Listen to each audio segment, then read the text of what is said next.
Well, with all this hail recently and the possibility of more on the way, a lot of you are probably thinking about how to keep your car or truck safe. Hunter Alcacer spoke with a local body shop in Midland with some tips on avoiding those dents and broken windshields.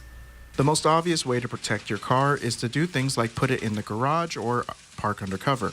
But if there's no cover available, you still have a few ways of saving yourself a trip to the body shop. If you're unable to cover it, definitely get your car parked somewhere up to a large building of sorts. Try to protect at least one side of it, but definitely you're going to want to protect your glass any way you can, if at all possible, if you cannot protect the body panels of the car. If your car has a sunroof, it's especially important that you cover it.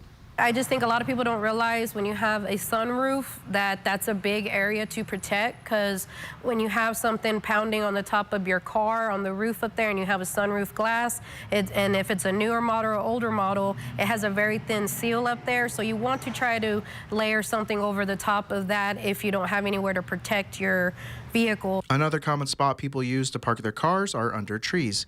But according to Bill, while parking under trees might seem like they could work in a pinch, most of the time that's not the case. You definitely do not want to park under the trees unless it's your last resort. And even then, you could come out with more damage because the hail, depending how the size of it is, it will be knocking down some branches, some twigs, and so if it hits the right spots, a whole branch will come down. So be mindful of where your car is parked, and if possible, either move it to somewhere safe or cover it up as best you can. In Midland for News West 9, I'm Hunter Alcacer.